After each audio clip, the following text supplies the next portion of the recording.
هذا النور شفاء صدور فاض وعطر كل لسان وهنا حلقات الصديق قلب ينبض بالقرآن. بسم اللہ الرحمن الرحیم. آپ نے جو کلپ بھیجا ہے، کافی لوگ یہ کلپ مجھے بھیج رہے ہیں. ایک تو بڑا مسئلہ یہ ہے کہ یہ آدمی، اس کو بات کرنے کا ایک سلیقہ نہیں ہے، تمیز نہیں ہے. ایک کوئی علمی شخصیت ہو نا جو علمی انداز سے ٹو دا پوائنٹ بات کرے تو انسان اس کو جواب بھی دے.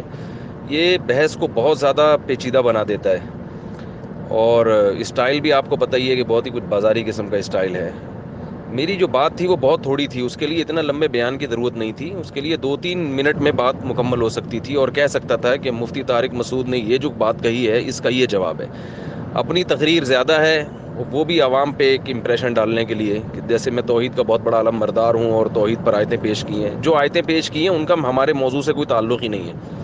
مثلا اس نے یہ آیت پیش کی ہے کہ حضرت عیسیٰ علیہ الصلوۃ والسلام کے بارے میں قرآن کہتا ہے کہ عیسائیوں سے کہا جائے تھا لا تغلو فی دینکم، دین میں غلو مت کرو. تو عیسائیوں نے جو غلو کیا تھا وہ غلو یہ تھا کہ حضرت عیسیٰ کو اللہ کے برابر قرار دے دیا تھا، جبکہ علماء میں کوئی بھی محمد صلی اللہ علیہ وسلم کو اللہ کے برابر قرار نہیں دیتا. عرش اللہ کی ایک مخلوق ہے اور محمد صلی اللہ علیہ وسلم کی قبر بھی اللہ کی ایک مخلوق ہے. تو اللہ کی ایک مخلوق کو دوسری مخلوق پر ترجیح دی ہے.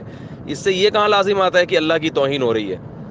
ہاں، آپ یہ کہہ سکتے ہیں کہ عرش پر اللہ تعالیٰ ہے اور قبر میں محمد صلی اللہ علیہ وسلم ہے.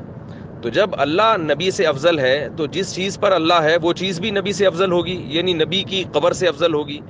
یہ آپ کہہ سکتے ہیں کہ ایک اشکال ہوتا ہے. اس اشکال کا جواب یہ ہے کہ قبر رسول صلی اللہ علیہ وسلم کی جو مٹی ہے وہ آپ صلی اللہ علیہ وسلم کی ذات سے بالکل مس کر رہی ہے، ٹچ ہو رہی ہے.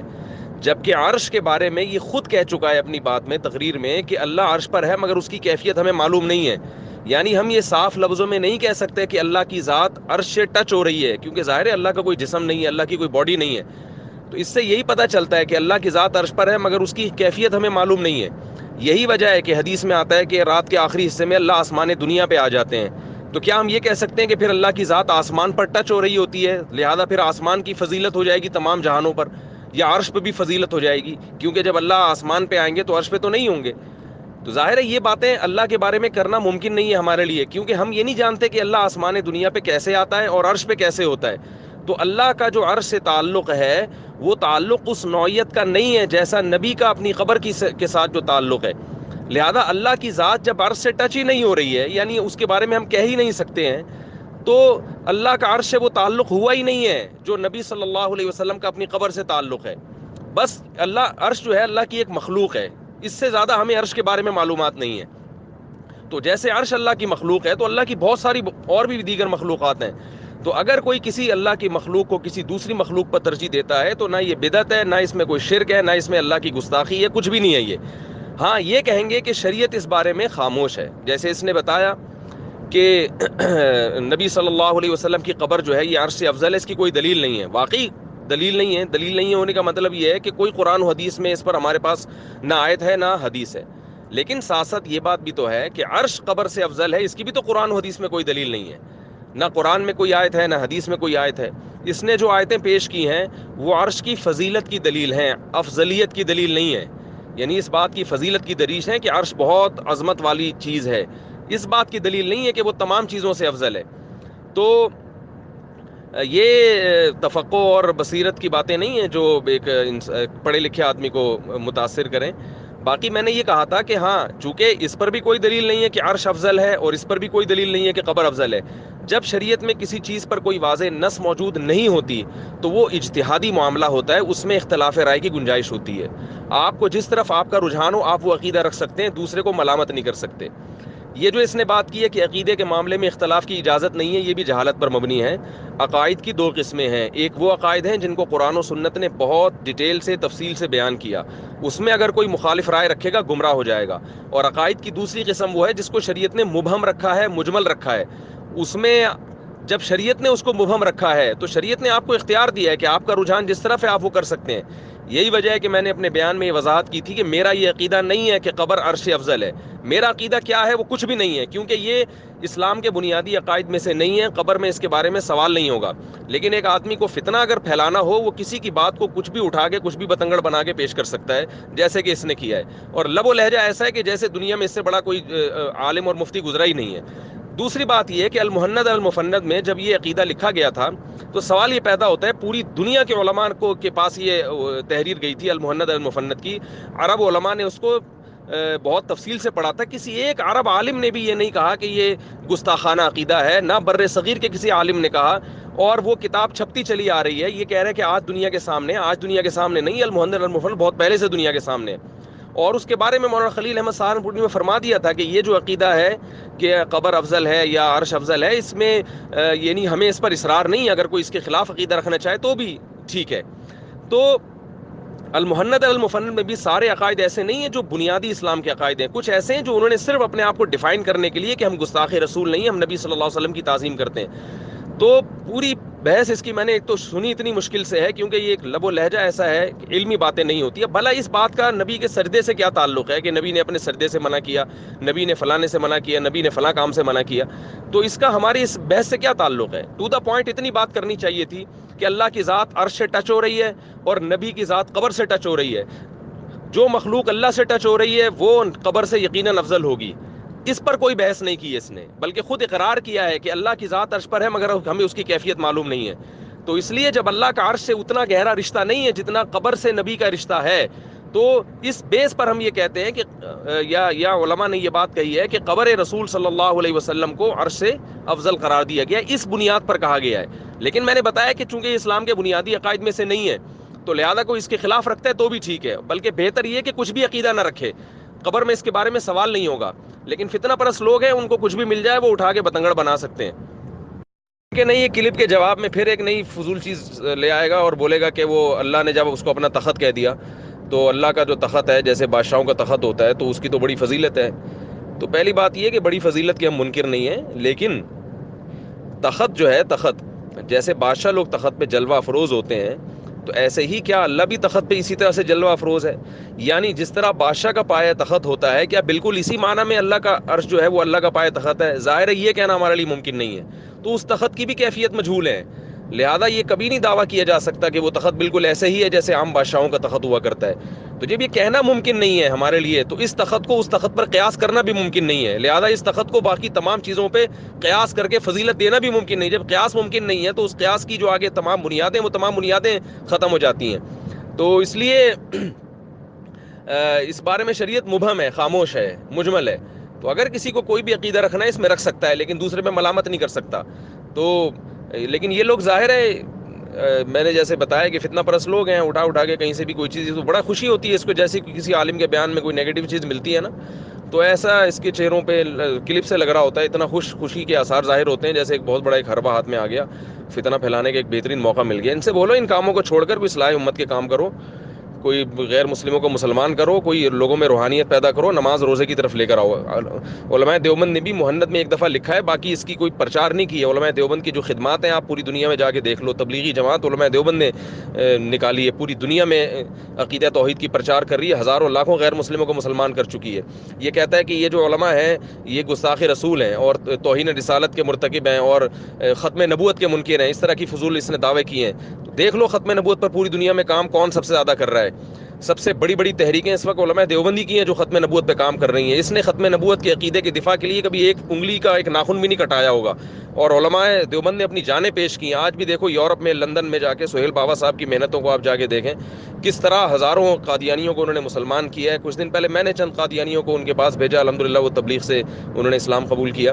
تو ختم نبوت پہ کام بھی الحمدللہ کر رہے ہیں ہمارے یعنی علماء, بڑی ذمہ داری کے ساتھ کام کر رہے ہیں, صحابہ کرام کا دفاع بھی کر رہے ہیں, بہت ذمہ داری کے ساتھ دنیا سے منکرات کا خاتمہ بھی کر رہے ہیں, اور عقیدہ توحید کا بھی حقیقی معنی میں پرچار کر رہے ہیں. ان کا کام ہے بیٹھ کے پیڑے کھانا اور کلپ بنا کے امت میں پھوٹ ڈالنا.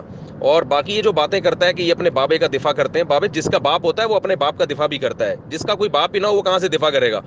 ایک آدمی عیدی سینٹر سے دریافت ہوا، وہ آپ کے باپ کو صبح شام گالیاں دے رہا ہے، تو ظاہر ہے آپ بھی اس کا باپ تلاش کرو گے گالی دینے کے لیے، لیکن آپ کو اس کا باپ ملتا ہی نہیں ہے. تو پھر پتہ چلتا ہے کہ اصل میں یہ آپ کے باپ کو گالیاں اس لیے دے رہا ہے کہ اس کا کوئی باپ ہی نہیں ہے. میں نے ایک بیان میں کہا تھا ان لوگوں سے پوچھو کہ اس سے پوچھے کوئی اپنی سند پیش کرے، کوئی روحانی باپ دادا پیش کرے. یہ 6 کتابوں کا حوالہ دیتا ہے کہ یہ جو کتابیں رکھی ہیں نا امام بخاری مسلم، یہ ہمارے باپ ہیں. اس کا مطلب صدیوں سے اس کے خاندان میں کوئی باپ پیدا ہی نہیں ہوا ہے، کوئی روحانی باپ. یعنی امام بخاری کے بعد ان کی نسل میں کوئی باپ بھی پیدا نہیں ہوا اب تک، اور صدیوں تک یہ لاوارث رہا ہے. کوئی ایسا شخص مجھے دکھائے یہ سند متصل کے ساتھ کہ جس کے بالکل وہی عقائد اور نظریات ہوں جو اس کے ہیں. نبی صلی اللہ علیہ وسلم نے ارشاد فرمایا لا یجتمع امتی علی ضلالۃ، میری امت گمراہی پہ کبھی جمع نہیں ہوگی. تو صدیوں سے یہ امت گمراہی پہ کیسے جمع ہوئی ہے؟ نہ ابن تیمیہ برحق تھے، ابن تیمیہ کا شمار تو میرے بابوں میں نہیں ہوتا، میں ان کا بھی دفاع کرتا ہوں. اس سے پتہ چلتا ہے کہ ہم عصبیت یا مسلک پرست لوگ نہیں ہیں، ہم علماء کا دفاع کر رہے ہیں. اس لیے دفاع کر رہے ہیں کہ یہ شخص علماء کی عزتوں کو اچھال رہا ہے، علماء کی جڑوں کو کاٹ رہا ہے، اپنی دکان کھول رہی ہے، اور اس سے لوگ دین کے قریب نہیں آئیں گے. اس کے جو مریدین ہیں، اس کے جو ماننے والے ہیں، لیبل قرآن و حدیث کا لگایا جا رہا ہے، لیکن کچھ دنوں کے بعد ان میں سے ہر شخص ایک نیا فتنہ بن کے، ایک ایٹم بم بن کے نکلے گا. سینکڑوں فرقوں میں امت جو ہے نا وہ تبدیل ہو جائے گی. تو فرقواریت کے خاتمے کا جو طریقہ اس نے اختیار کیا ہے وہ کسی بھی لحاظ سے صحیح نہیں ہے. یہ جو کہا جاتا ہے کہ یہ کہتا ہے کہ میں علماء کی دکانیں بند کر رہا ہوں، دیکھو ایک علاقے میں 10 دکانیں کھلی ہوئی ہوں اور ایک آدمی آ کے سب دکانیں بند کرنے کی کوشش کرے تو یقیناً اس کی علامت ہوتی ہے کہ یہ اپنی دکان کھولنا چاہتا ہے. ایک جگہ دودھ کی 10 دکانیں چل رہی ہیں، آپ کو پتا ہے کہ دودھ کی 10 دکانیں ہیں جہاں سے لوگوں کو دودھ مل رہا ہے، تو میری دکان تو چلے گی نہیں. تو وہ 11ویں دکان کھولنے سے پہلے کوشش کرے گا یہ 10 دکانیں بند ہو. تو یہ بھی بڑا اچھا لیبل لگایا جاتا ہے کہ میں علماء کی دکانیں بند کر رہا ہوں. اصل بات یہ ہے کہ میں اپنی دکان چلانا چاہ رہا ہوں، اور میری جب تک چلے گی نہیں جب تک علماء کی دکانیں بند نہیں ہوں گی. تو لوگوں کو چاہیے کچھ کامن سینس سے کام لے. میرا ایک بیان ہے اس بارے میں کہ اپنے بچوں کو، اولادوں کو اس قسم کے بیانات سننے سے بچائیں. ان کو یہ میں خود نہیں سنتا، مجھے اس کے درجنوں کے لیے لوگ بھیجتے ہیں، میں نہیں سنتا. آج بہت زیادہ لوگوں نے اصرار کیا تو میں سن کے اس کا رپلائی کر رہا ہوں. مجھے یہ ڈر ہوتا ہے کہ میرے اخلاق خراب نہ ہو جائیں اور میں کہیں مجھے خارش کی بیماری نہ پیدا ہو جائے. اللہ تعالیٰ اصلاح امت کا ہم سے کام لے، ہماری یہ دعا ہے، ہمارے بڑوں کی بھی یہ نصیحت ہے، اور ہم اسی میں لگے رہیں. اس لیے میں آپ سے یہ بھی گزارش کرتا ہوں کہ مجھے اس کی کلپ نہ بھیجا کریں. اللہ تعالیٰ عمل کی توفیق عطا فرمائے. البتہ ایک اہم بات یہ بھی ہے کہ ممکن ہے میرے اس کلپ پر کسی کو اعتراض ہو کہ مفتی صاحب نے قرآن و حدیث سے کوئی دلیل نہیں دی اس میں. تو میں نے بات یہ عرض کی ہے، پہلے بتایا کہ یہ مسئلہ قرآن و سنت میں وضاحت کے ساتھ بیان ہی نہیں ہوا ہے. جب بیان ہی نہیں ہوا ہے تو اس پر دلیل کیسے دی جائے گی قرآن و سنت سے؟ اور انہوں نے جو دلائل دی ہیں یا دیگر علماء کی کتابوں میں بھی جو ہمیں دلائل ملتے ہیں اس میں یہ تصریح نہیں ہے، اس سے مختلف طرح سے کھینچتان کے اخذ کیا جاتا ہے. تو جب کوئی اس بارے میں وضاحت ہی نہیں ہے قرآن و سنت میں تو اس میں دلیل کیسے دینا ممکن ہے؟ تبھی میں کہتا ہوں کہ یہ مسئلہ قرآن و سنت میں منصوص نہیں ہے، لہذا کوئی بھی رائے رکھ سکتا ہے. یہی وجہ ہے کہ یہ مسئلہ بہت پہلے سے اختلافی چلا آ رہا ہے. قاضی عیاض رحمہ اللہ تعالیٰ کے نام سے کوئی بھی صاحب علم ناواقف نہیں ہے. قاضی عیاض رحمہ اللہ تعالیٰ نے لکھا ہے کہ اس پر اجماع ہے کہ رسول اللہ صلی اللہ علیہ وسلم کی جو قبر کی مٹی ہے وہ عرش سے افضل ہے. تو کیا آپ قاضی عیاض کے خلاف بھی ایسا کلپ بناؤ گے؟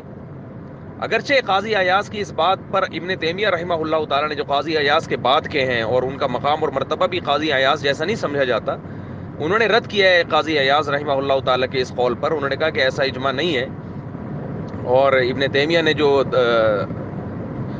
اپنا رجحان ظاہر کیا ہے یا اپنے دلائل دیے ہیں ان سے یہ ثابت کیا ہے کہ نہیں، عرش جو ہے وہ قبر کی مٹی سے افضل ہے. میرا جو طبعی رجحان ہے، طبعی، میں یہ نہیں کہہ رہا کہ کوئی عقیدہ ہے یا نظریہ ہے، کیونکہ میں نے بتایا کہ یہ مسئلہ اتنا اہم نہیں ہے کہ اس میں قبر میں اس بارے میں ہم سے سوال ہوگا. تو میرا جو اپنا طبعی رجحان ہے وہ ابن تیمیہ ہی کے قول کی طرف ہے. سرسری سے غور کے بعد یا سرسری سے اگر مطالعہ کرے انسان تو بہت زیادہ گہرائی میں نہ جائے تو وہ ابن تیمیہ کے قول کی طرف ہے. لیکن جو اصل بات ہے جس کو میں فوکس کر رہا ہوں وہ سمجھنے کی یہ ہے کہ کیا قاضی عیاض رحمہ اللہ تعالی وہ المہند المفند کے مؤلف ہیں، یا قاضی عیاض رحمہ اللہ تعالی ان کے خلاف آپ اسی طرح سے کلپ بنا سکتے ہیں جیسا آپ نے المہند المفند کے خلاف کلپ بنایا؟ کیا آپ قاضی عیاض پہ رد کرنے میں وہ لب و لہجہ اختیار کریں گے قاضی عیاض جیسے بڑے عالم اور جو امت میں بہت بڑے فقیہ اور محدث مانے جاتے ہیں، ان پر اسی اسٹائل میں آپ رد کریں گے جیسے آپ نے المہند پر رد کیا اس عقیدے کے لکھنے کی وجہ سے؟ اس طرح تو ابن تیمیہ نے بھی رد نہیں کیا قاضی عیاض پر. ابن تیمیہ نے بھی اس عقیدے یا اس نظریے کی بنیاد پر قاضی عیاض کو گمراہ نہیں قرار دیا، نہ مشرک قرار دیا، نہ کافر قرار دیا، نہ شرک کا پرچار کرنے والا قرار دیا. بس اپنی ایک رائے ہے اور اس پر رد کیا کہ بھئی میں اس رائے سے متفق نہیں ہوں. تو یہی انداز ہوتا ہے علماء کرام کا کہ جو مسائل منسوس نہیں ہیں یا اس میں دو رائے ہو سکتی ہیں، آپ اپنی دلائل اپنے دے دیں اور کیچڑ نہ اچھالیں دوسرے کے اوپر. تو میں خود المحند المفند کے اس شق کے بارے میں نے بتایا کہ مجھے بھی میں یہ نہیں کہہ سکتا کہ میرا یہ عقیدہ یہ میرا ذریعہ ہے. طبعی میلان میرا اس بارے میں ابن تیمیہ ہی کے قول کی طرف ہے، اور چونکہ اس میں یہ اسلم ہے اور اس میں زیادہ آپ بہت گہرائی میں نہیں جانا پڑتا، سرسری غور سے جو بات سامنے آتی ہے وہی آتی ہے. تو یہ اس سے صاف پتہ چلتا ہے کہ ان لوگوں کا مقصد اسلام کی تبلیغ نہیں ہے، فتنہ پھیلانا ہے، اور یہ ہر ایک کے خلاف آپ کو کرتے چلے جائیں گے، اور ایک وقت آئے گا امام بخاری کے خلاف بھی بھونکنا شروع کر دیں گے. تو یہ نہ سمجھیں کہ امام بخاری اور امام مسلم اور یہ جو سائے ستہ کے مؤلفین ہیں ان کی عزتیں محفوظ رہیں گی. یہ آج یہ کام کر رہا ہے، کل اس کی اولاد آ کے، یا ممکن ہے یہی بڑھاپے میں الٹی سیدھی حرکتیں شروع کر دے اور ان بڑے بڑے اسلاف کو برا بلا کہنا شروع کر دے، ورنہ کم از کم اس کی اولادوں سے تو آپ خیر کی توقع نہ رکھیں. تو دلائل کی دنیا میں یہ لوگ بہت کمزور ہیں، ان کو یہ نہیں پتا کہ کون سی شرعی دلیل ہے جس سے بات کس حد تک ثابت ہوتی ہے، اور اس شریعت کے کون سے مسئلے کا مقام کیا ہے، اس کو کتنی آپ ترجیح دے سکتے ہیں، اور اس کا کیا مقام ہے، اس پر اس کے حق میں کتنا بول سکتے ہیں، اس کے خلاف کتنا بول سکتے ہیں، اور اس سے آپ کی رائے سے اختلاف کرنے والے کو کس حد تک گمراہ قرار دے سکتے ہیں. یہ لوگ ان حدود سے بالکل بھی واقف نہیں ہیں. تو اس لیے میں کہتا ہوں کہ ان لوگوں سے اپنے آپ کو دور رکھیں. اور کمال کی بات یہ ہے کہ یہ بڑے فخر سے کہتا ہے کہ مجھے نہ دیوبندی مانتے ہیں، نہ بریلوی مانتے ہیں، نہ اہل حدیث مانتے ہیں. تو یہ تو آپ کے باطل ہونے کی دلیل ہے کہ آپ کو کوئی بھی نہیں مان رہا. اور کمال کی بات یہ کہ اسی چیز کو یہ اپنے حق کے ہونے کی دلیل دے رہے ہیں کہ دنیا میں اکیلا ہی ہوں جو حق کی پرچار کر رہا ہوں اور حق کو لے کے چل رہا ہوں. تو یہ کامن سینس کے خلاف باتیں. اللہ تعالیٰ امت مسلمہ کو ایسے فتنوں سے محفوظ فرمائے.